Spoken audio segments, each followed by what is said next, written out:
Zach Zane versus Ed Smith has all the makings of an epic welterweight fight. And the only thing that's weird is that Ed seemed a little off at the face-offs.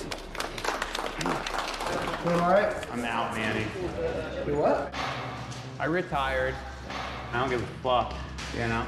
I decided to pull out of the competition and quit the show early. It was not for Slambo, I don't think. I thought it was, and I was going to bed at night. I was just seeing that Irish kid fall over and over and over and over and over and over and over and over and over. Ding. We're back live. The Final Slap, episode number 10. Looks like we've got 2 more episodes to go. I touted Ed Smith as the next great slap fighter, and he broke my heart. Manny, I'm out. What the fuck was that? Well, you know what? Unfortunately, man, it's not the first time that we've had this happen. It seems to always be the successful guys, the ones that are the greatest prospects. I don't know, you know, he mentioned something about Jesus, so, you know, maybe there's some religious implications, but yeah, and they waited to the end of the episode. That was clever, man. I was shocked for sure. I don't want to say he broke my heart, but I mean, I was shocked for sure. Yeah, broke my heart, my man. I'll tell you that. Very interesting. Power Slap gives us a teaser in regards to Coltin Cole. Before the episode drops, they let us know that Garrett Blakesslee is coming in for him. Coltin Cole. How stupid is he to go up against Sean Strickland in the boxing ring the day before the match? Or is he going to cherish that moment to be able to box the champ and live on in his glory? Well, sparring with a champion doesn't pay you any money. Fighting in Power Slap does. So I think he's probably kicking himself in the head, you know, not literally, but metaphorically. And I think, you know, Sean Strickland is known for sparring intensely. That's his reputation. I think Coltin Cole knew he was getting himself into a bad situation. Yeah. I don't know what he was thinking. You know, that shot that they showed as the shot that hurt him was not the shot that hurt him. The shot that dropped him is the one that hurt him. And then there was like a playful follow-up. It was a hard shot. It was a very hard shot. And that's how Sean Strickland, you know, spars, unless he's sparring, you know, playfully. But so I don't know what the guy was thinking. And now, you know, he ended up getting himself out of the competition as a result. Yeah. I mean, Dana did say that we'll see Coltin again. So interesting to see if that's just talk verbatim for the TV, or if we're actually going to get an opportunity to see him. But Mr. Producer, let's play that intro and let's get into it.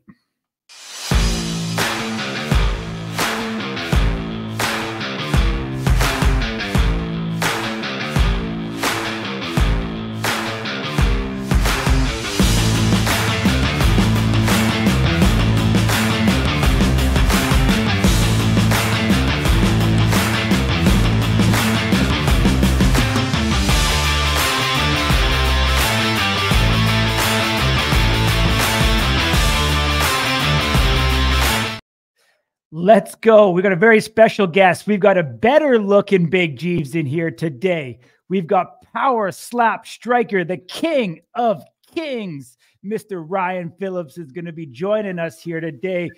We're leveling up today. The king is here. How you doing, my man? Yo, my guys. How's it going, man?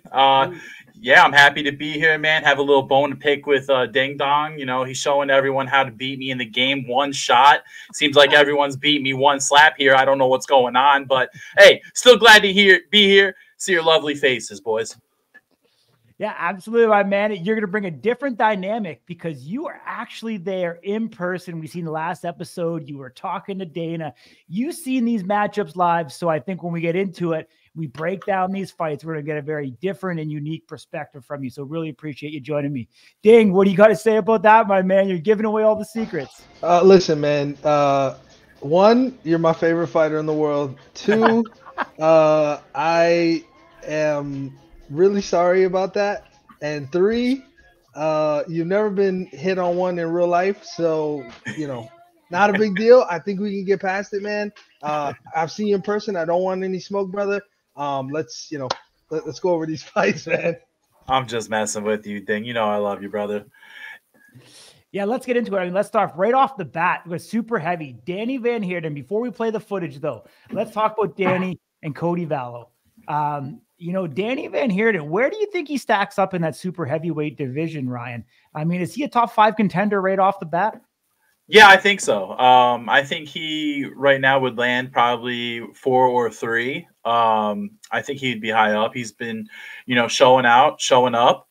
I also think, what's his name? McKinney, is that McConney? Is that his name? He's also, I think he could possibly be top 5. You know, we have an inactive Hawaiian Hitman, so we'll see what happens when he comes back. But in a Hawaiian Hitman, Danie Pitbull match, woo, that sounds nice. Absolutely. Let's get in that fight footage. Let's roll it. One of the things that I love about Danie is that the extreme confidence and the calmness. Like, this guy loves to fight. This guy loves to get hit. Is really like anyone else that I've seen so far. Right. I mean, Cody Belisle. I was just gonna add, you know, he's definitely having fun up there. You know, when I was there, you could feel the energy, and it was good energy, man. And Danie brought it. Definitely a prospect for sure. Yeah. Would you believe that Cody's the heavier of the two? Very different body makeup across. Yeah, he looks like he's been eating more McDonald's. You know, Danie looks like he's more on the lean steaks. You know what I mean? Mm-hmm. I think you could see the experience coming here. Danie coming from MMA, really having that fight background. You know, everything he's doing is with extreme confidence, and he almost looks happy up there, to be honest with you. Yeah. Yeah. I was in the crowd there, and he was having fun. You know, they're not really aiming the camera at him at this moment in time, but he definitely was having a lot of fun up there. You know, he was playing to us, you know, the OGs in the crowd. Mm-hmm. And, you know, I was very excited. You know, Cody, too, coming off of that knockout from Kalani. You know, we wanted to see what he had to bring. But, you know, Danie, he's the Pitbull. Boom. Look at that. Sat him down. It's just night city. Look at him. It's like, what? Where is it? Where's the competition here? I love it. Yeah, you know, Cody had a lot to prove. You know, Cody, I think, I don't know, man. You know, he had a lot of stress coming in. I was talking a lot of shit about Cody beforehand because of his cousin, Young Camo. Mm-hmm. And I'm sure me being in the crowd didn't help. Look at this guy. Is that the Truffle Shuffle? What do we make of that stoppage? I mean, I think, again, and we've talked about this, Ryan, I don't know if you've caught this before, but us chatting about kind of the variation of the refs. Obviously, a lot of experience between these guys. Kerry Hatley, Jason Herzog, Mark Smith, some of the best in the MMA game. You know, but if you look at Kerry Hatley in comparison to some of his peers, he made Cody Vallo do a sidestep, and then I think Cody took a couple steps backwards, and that's what ultimately led to the decision to make the stoppage. Versus Jason Herzog usually gives you a chance to come towards him, and if you can stay without swaying, he'll give you a shot, and because he understands. I think you could lobby, and I know Cody Vallo's the guy everybody likes to hate. As it's the second time he comes up short, it doesn't look great. He gets clubbed in his first strike, you know, and he hates a guy that everybody else loves, right? He's talking shit about him on the show, calling him a fat bitch and all sorts of stuff. Danie, what do you call him? Danie the bitch man here. I mean, just a number of things, you know. But at the same time, I think if we make a case for Nate Bernard being able to stand back up and continue fighting against Debow after getting dropped, I think Cody Vallo deserved to go another round after what I saw from him and his body language up in that match. Yeah, I don't know if I agree with the Nate. I think Nate was really rocked because he was slurring his words and whatnot. But I think with the Cody probably could have had another strike. When he got knocked down, it's not like his eyes rolled in the back of his head or he shut down. He just fell backwards. You know, you never know. That could be someone's strategy too, just to take that fall for a second. You know, try to like relief the pressure of the slap and just fall backwards from it. You know, who knows what's going on. But I think the refs need to be a little bit more lenient when it comes to standing them up and having them walk around. I think if you could walk in a straight line and it's not wobbly, you know, I think you should at least go for another slap. Yeah, no, I definitely agree with you. Interesting, you know, like let's talk about kind of the continuity and the congruency across refs, because we are seeing, as Ding said, a lot of variation on how they do the evaluation. You know, we talked in a previous episode as well about one of the particular refs making the athletes put their stomach or their belt buckle up against the table. But we're not seeing that across the board. Is there anything in the rules that you've heard from being in those rule meetings about your placement on the defense as it relates to that table? Like, do you feel, being an athlete, being at multiple events now, obviously as a coach and as a fighter, like, are we getting better? Are we progressing? Or are we still kind of in that nowhere, you know, kind of nowhere mid-range, still trying to figure it out? No, I think we're progressing. It's definitely gotten a lot better. But I must say there, like you said, there are differences between the refs. I don't know if it's just time at the table or not, because you see Mark Smith more than anyone else, really. And he's the head ref. So, you know, Herzog's there too. And he's pretty decent. And then, Mr. Tate, what's his name? Kerry. Oh, yeah, Kerry Hadley. Yep, Kerry Hadley. You know, it's definitely getting better. I can't say it's getting worse, but the thing with the pushing it up to the table, I don't see any refs not doing that now. I see everyone getting pushed up to the table. As far as fouls are concerned, it's really hard. You know, it's really hard for the outside looking in. And I'll tell you why, okay? Because when that initial strike lands and hits, they have to make a decision then and there when it happens. But you as the viewer are getting to see the slow-mo, the action replay. So you can see that split-second reaction as it happens, whereas the refs really don't see that. So you're seeing some calls pass through it, but it's like, you know, what do we do? Because we have the replay, but the replay is only necessarily for knockdowns. You know, I couldn't tell you, man. Well, one of the Cody Vallo thing was actually really interesting. Is within that same frame, you seen the referee going like this for review, pretty much like almost instantaneously. So I think it's actually great that they're utilizing that review to make sure that they get it right. I think so. Yeah. I think that's incredibly important. And wherever, if there is the kind of that gray area where they're not sure, let's get that review and let's make it happen within the first 20, 30 seconds, make sure we get it right and get the call, you know, correct. And so, you know, enough to be said about Cody Vallo. Obviously, we probably at this point won't see him again. I mean, you never know with the super heavyweight division not being that thick, but I mean, on 2 losses, just like the UFC, you know, your chances of coming back are very, very slim. But we know Danie Van Heerden is going to be going to the live event, the Power Slap number 6. We know that's going to take place. You know, so it's going to be super exciting to see him in a live audience with that showmanship and everything that he brings. You know, maybe like we said, he is one of those guys that has that potential to one day get a shot at the champ. And how entertaining would that be to get some, you know, international flavor and talent up there to continue to broaden the sport worldwide. You know, you said earlier right off the hop, you think he's a top 5. And it looks like we've got one more super heavyweight matchup coming up next week. So just kind of piecing things together. Power Slap number 6, we'll probably see Danie go up against the winner of Ellis and Scott, I would assume, at Power Slap number 6. So, Ding, the reason why I came at you about the video game is because of Danie the Pitbull. He knocked me out today in 1 hit on the game. Shout out to the Pitbull, baby. Absolutely, my man. All right, let's get to the second matchup. I think we got enough of that first one. Let's get in the second one. So we got Garrett Blakesslee and Cody Belisle going up against each other after Coltin Cole unfortunately got TKO'd by Sean Strickland. Wait, what? Are you? Oh man! Oh no! Boxing Strickland's never a good idea. Oh my god! I don't understand what the guys are thinking trying to take on these pro fighting champions. You know, it's just it's not going to turn out good, man. Yeah. So Garrett striking first here. You know, KO Chris got a very different, style to teach these guys. Yeah. Ooh. I mean, we had a club in off the bat. I mean, Cody's intensity is pretty interesting to see in this match. He definitely has a very workmanlike mentality and extremely focused. And look at how red his face gets right off the bat. 1 strike. Yeah. Granted, it was a club. That's a face that hasn't been touched much. I'll just say that. Well, this is the first time we see Garrett Blakesslee take a hit as well, and he looks. Obviously, you can't hear it in the audio, but Manny is screaming to Cody that Garrett's shaking and he's scared. I mean, you know, not to lie to you, I mean, the guy does look. His posture doesn't look great. He did look like he was nervous up there, and you know, he looked like he had a question himself. And you know, fortunately for him, he was able to get it answered here with this, you know, first strike being absorbed. Yeah.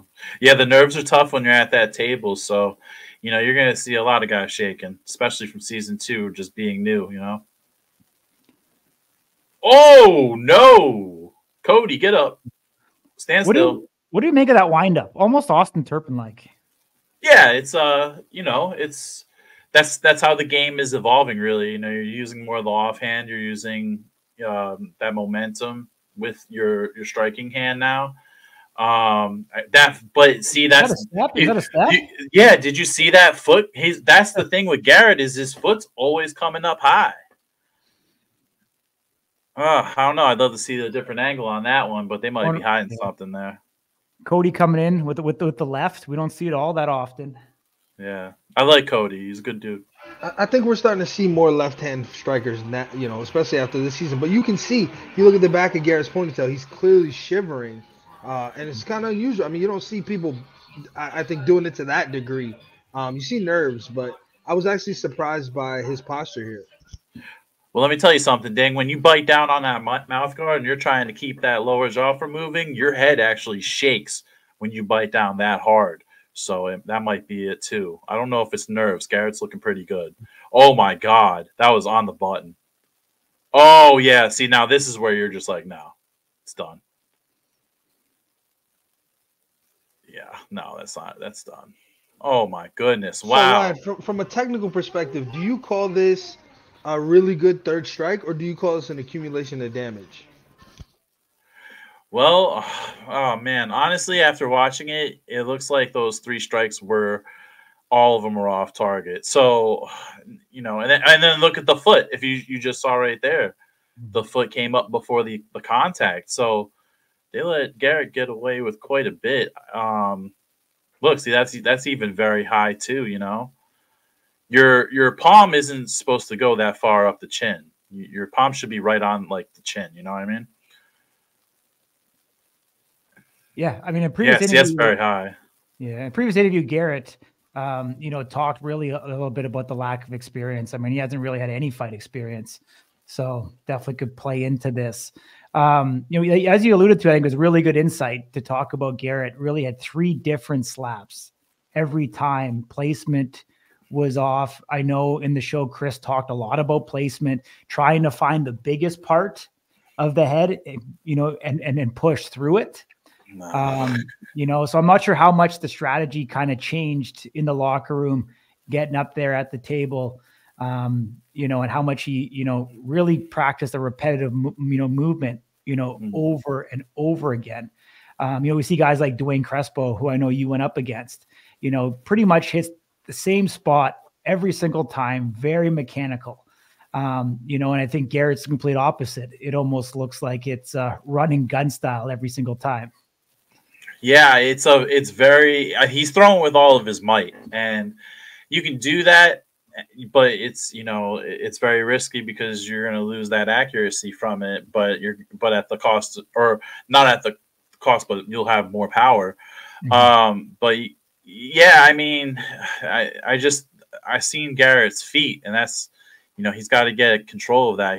That heel's lifting way high. And then, you know, if it's before the contact, that's a foul.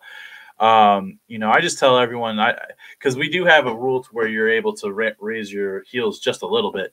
I tell everyone don't even bother with that, because that's just that's trying to bait you into fouling, you know. But yeah, Garrett, you know, hey, what is he, 2-0 now? He's pretty good, so we'll see how it shapes up, you know. Yeah, 2-0, last light heavyweight in the competition. So we know power slot number 6. He's going to go up against someone who's ranked. Where do we think he kind of falls right now, do you think? And you know, kind of taking some guesses, who do we think is a prime target for him to go up against one of the OGs? So he's 185, you said? No, light heavy, 205. Oh, he's 205. Oh, Correct. wow. I don't know. There's some matches there to be had. There's a lot of guys who really haven't competed that should be coming back and competing. So, Do you think he's a top 5? Do we think of Vern Cathy's a gatekeeper? I say Vern. Yeah. Or is that too high? No, Ryan, I don't. Vern is 5, right, Ryan? So other than that, it would be Isaiah or TJ being 6 and 7. I don't think. I mean, maybe you bring the Dapper Slapper out of retirement and you get him. I mean, whatever. Fine. I'd entertain that. But besides that, I think Vern is the one that makes sense. You think Vern? Yeah. I mean, Alan Klingbeil 2 at 4. Is that too big of a step, or is that right where we think it might be? No, I don't know. I think if your chin gets past Vern, you deserve to be in the top 5. Yeah, I don't know if I'd give him to Vern though, because he was shaken up quite a bit. I think he would line up better with maybe Dapper Slapper. Give him the Dapper because the Dapper needs to come back. That would be a good fight for him. Allen, I don't think so. I think Allen's getting a lot better. He's if you've seen lately, he's been getting chiseled up. So I would think probably number 6, whoever number 6 is. That's Isaiah. Isaiah.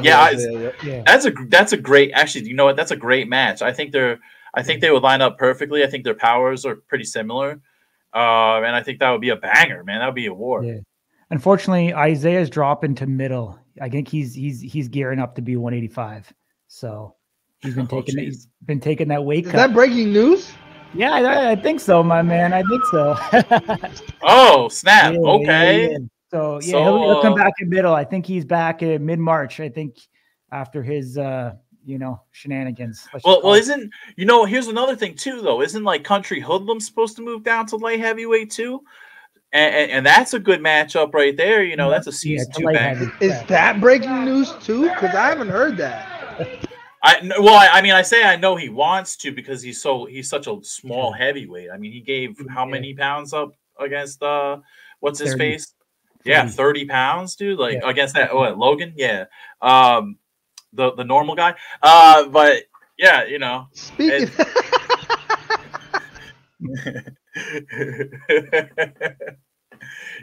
yeah, what happened, Dang? Come on. Bro, you're just a normal guy, right? I just do normal things. I do normal TV talk shows on the net. I'm just normal, man. I think that was a throwback to an old Slap News interview we did last week. Hey, Corey, I think, anyone in the top 5 is normal. How about it? That's funny. Bro, the gears were spinning, but there was nothing coming out, man. He was struggling to get those sentences out. Whoa!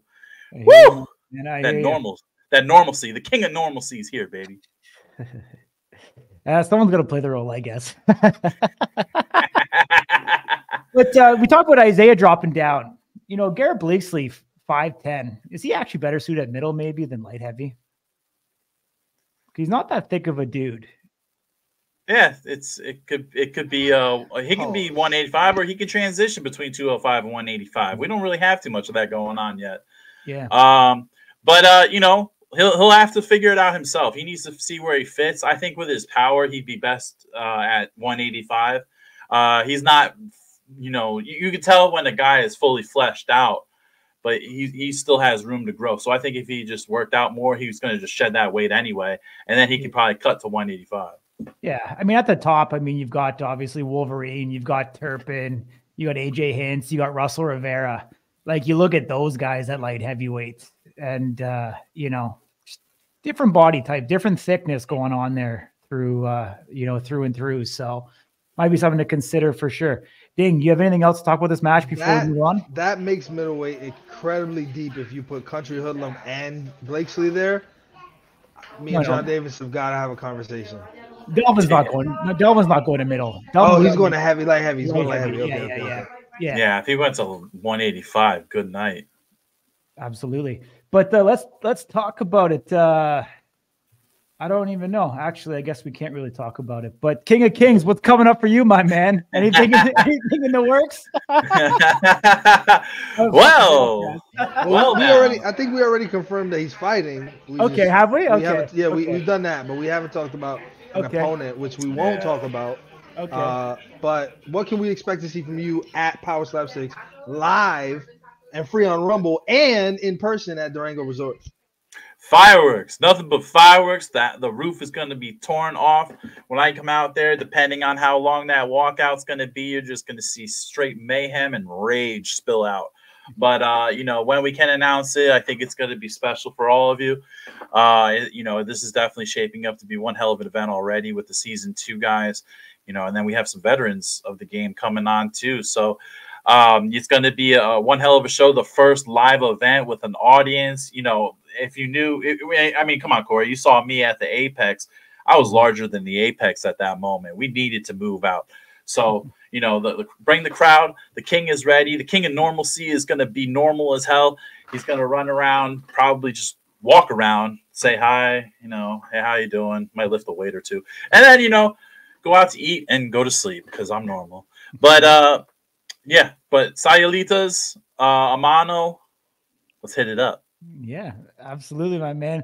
Definitely after the weigh-ins, you'll probably put on an extra 10 pounds in doing so. I hear the normalcy guy. I hear the normalcy guy is gonna have his shoes on this time. Yeah, I'm leaving the shoes on this time for everyone out there. You know, says I'm weak and I suck and all this stuff and like that. I'm leaving the shoes on this time, so yeah, I won't give you a chance to call me the worst slap fighter or whatever the hell these fans are calling me nowadays. Yeah. Fuck you guys. I mean, the last matchup, I know you were incredibly emotional, was one that you really needed to cement yourself. I mean, you know, when you were injured, you know, you knew it. A lot of people questioned you. You came back fighting an OG, a legend. It's going to be hard for you to get up for this one compared to how big that last match was. No, not at all. This is the road to the title, baby. You know what I mean? Where this is what I signed up for. I want that championship belt. The belt has it right now. The belt won't have it for too long. Hope he's getting ready. Probably not. I think he's enjoying his 21st, or now he's 20. Actually, happy birthday to the belt. He's now 22. So, you know, he's a normal. that is one normal fucking dude. I'll tell you that, man. He is so normal. If you're watching right now, Bill, you're normal. That's right. But you know, it's definitely this is how it's going to be. I knew it. If you saw me when I was raging out with Charlie in the back, you know, doing our interview, I said, you know, it's either Nate or the Bell, and you know, it's got to be either one of those two. But yeah, we're coming. Awesome, my man. Appreciate you joining in. As always, we just keep on rocking here. Final slap never disappoints. Big Jeeves might be out of a job. We got 2 more weeks to go. Is the King of King going to come back? Big Jeeves sleeps for 1 week. We're going to cut him, ding? Dude, bald is better. Me and Ryan are like we're outnumbering you. You're the hair. He and I are the brain, or whichever way it is. Real quick before we go, Eviahn Scott, you know, Brian Ellis facing off next week is super heavy. We find out that Slambo's leaving, and so Zach Zane's going to be going up against a returning Chris Debow. Yeah. Very excited. Ryan, last question for you, brother, before you go. If you're a heavyweight, I want you to be very honest, take yourself out of the element. But if you're a heavyweight and you find out Brian Ellis is moving up to super heavy, are you happy? I'm just neutral, really. You know, hey, I like the competition, man. I'll go up against anybody. You can throw Brock Lesnar at me, and I'll go up against him. Even if everyone thinks he's going to knock me out, I'll show you some things, baby. I got something in the playbook for you. So, you know, the King of Kings, he never bows down. When the kingdom is under attack, he fights back, baby. So get ready for war coming February 9th. Yeah. There we go. We're out, guys. If you're following us on YouTube or you're not, hit that subscribe button, hit the notification bell, leave us a comment in the comment section below. You know, the King of Kings is going to be scavenging through there on his normal day, making sure to respond to all you guys. Take care, boys. All the best. Brother!